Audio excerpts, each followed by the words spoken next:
যখন কোনো দুইটি দেশের মধ্যে যুদ্ধ লাগে তখন মিসাইল শব্দটি খুব বেশি পরিমাণে শোনা যায়। টেলিভিশনে খবর দেখলেই বিভিন্ন ধরনের মিসাইলের কথা শোনা যায়, যেমন ballistic missile, cruise missile, hypersonic missile, anti ballistic missile, ICBM ইত্যাদি মিসাইলের কথা শোনা যায়। এই ভিডিওতে আমরা বিভিন্ন ধরনের মিসাইল সম্পর্কে জানব এবং তাদের কাজ সম্পর্কে জানব। সো ভিডিওটি খুবই ইনফরমেটিভ হতে চলেছে। ভিডিওটি শুরু থেকে শেষ পর্যন্ত দেখার জন্য আমন্ত্রণ রইল। মিসাইলের বাংলা হচ্ছে ক্ষেপণাস্ত্র। এটি পাইলটবিহীন, এটি স্বয়ংক্রিয় পদ্ধতিতে চলে এবং এটি এমনই একটি অস্ত্র স্বয়ংক্রিয় পদ্ধতিতে চলে লক্ষ্যবস্তুতে আঘাত হেনে বিধ্বংস ঘটিয়ে দেয়। মিসাইলকে মূলত দুইটি দৃষ্টিকোণ থেকে ভাগ করা যায়। ওড়ার পদ্ধতির উপর ভিত্তি করে ভাগ করা যায় এবং নিক্ষেপের স্থান ও লক্ষ্যবস্তুর স্থানের উপর ভিত্তিতে ভাগ করা যায়। ওড়ার পদ্ধতির ওপর ভিত্তি করে মিসাইল প্রধানত তিন প্রকার। এগুলো হলো ব্যালিস্টিক মিসাইল, ক্রুজ মিসাইল এবং হাইপারসনিক মিসাইল। প্রথমেই আমরা ব্যালিস্টিক মিসাইল সম্পর্কে জানার চেষ্টা করি।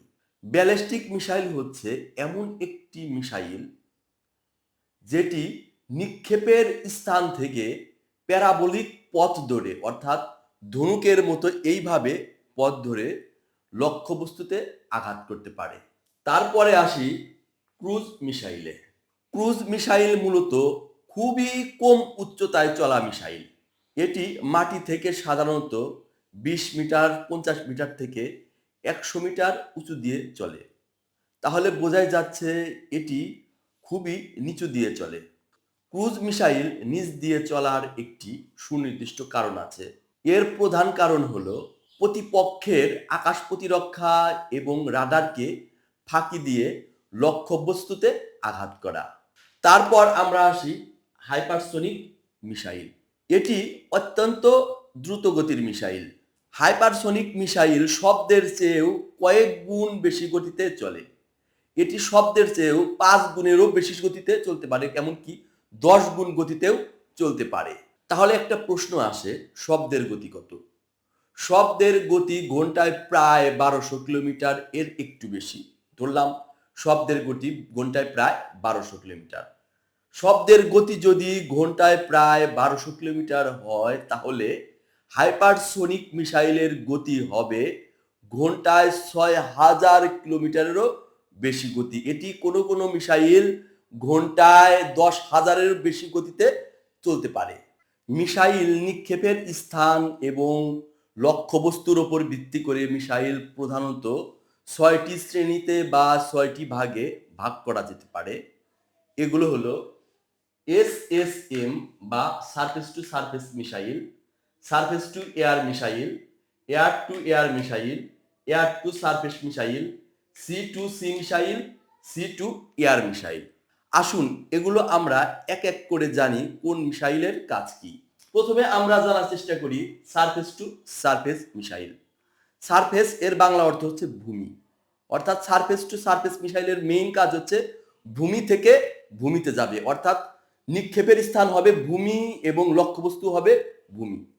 এটি একটি দেশের ভূমি থেকে নিক্ষেপ করা হয় এবং অপর একটি দেশের ভূমিতে গিয়ে আঘাত করে। তারপর আসি সারফেস টু এয়ার মিসাইল।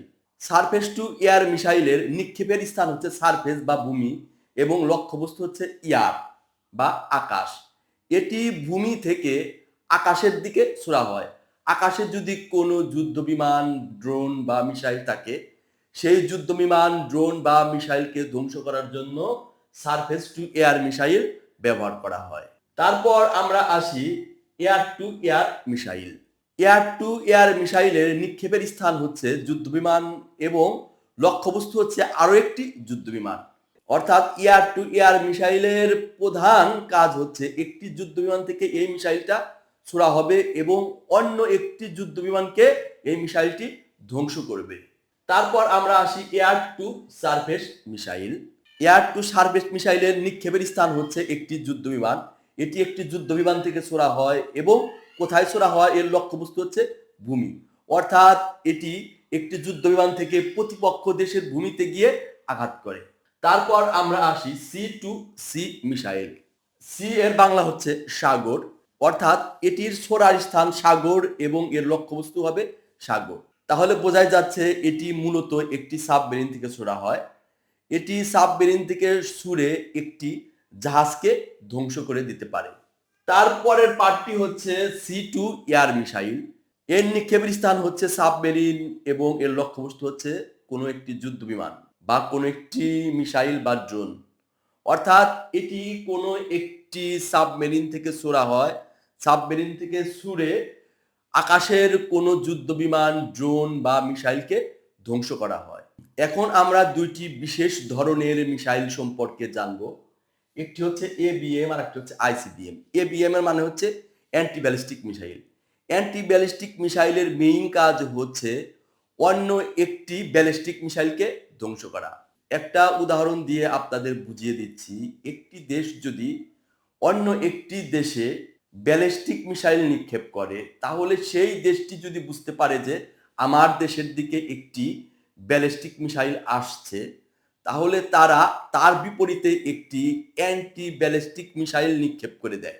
এই অ্যান্টি ব্যালিস্টিক মিসাইলের কাজ হচ্ছে সেই ব্যালিস্টিক মিসাইলকে আকাশেই ধ্বংস করে দেওয়া। তারপর আমরা জানার চেষ্টা করি আইসিবিএম কি। আইসিবিএম হচ্ছে ইন্টারকন্টিনেন্টাল ব্যালিস্টিক মিসাইল, যার বাংলা হচ্ছে আন্তঃমহাদেশীয় ব্যালিস্টিক ক্ষেপণাস্ত্র। তো এই ইন্টারকন্টিনেন্টাল ব্যালিস্টিক মিসাইল অনেক দূরপাল্লার ব্যালিস্টিক মিসাইল হতে থাকে। এটি একটি মহাদেশ থেকে অন্য একটি মহাদেশে ছোড়া হয়, অর্থাৎ একটি দেশ থেকে ছোড়া হলে 2, 4, 5, 10, 20টা দেশ অতিক্রম করে শত্রুর দেশকে আক্রমণ করে।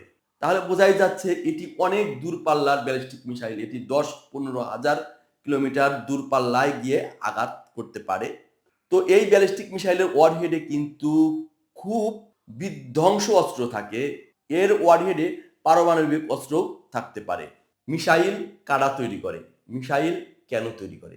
মিসাইল তৈরি করে আমাদের এই মানব জাতি। আর মিসাইল তৈরি করার কারণ হচ্ছে সেই মানব জাতিকেই ধ্বংস করা। ব্যাপারটা দারুণ না? মানুষ মানুষকে ধ্বংস করার জন্য মিসাইল তৈরি করছে। আমরা কোনো প্রকার যুদ্ধ চাই না, আমরা চাই শান্তি। আমরা শিশুদের জন্য এই পৃথিবীটাকে সুন্দর করে সাজাতে চাই, যেন আমাদের পরবর্তী প্রজন্ম সুন্দরভাবে এই পৃথিবীতে বাস করতে পারে। প্রিয় একটি কবিতার মাধ্যমে এই ভিডিওটি শেষ করতে চাচ্ছি।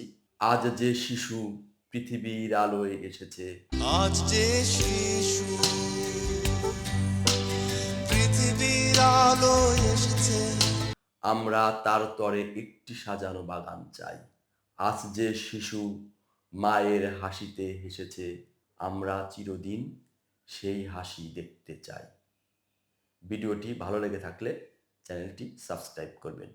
ভিডিওটি দেখার জন্য আপনাদের অনেক অনেক ধন্যবাদ।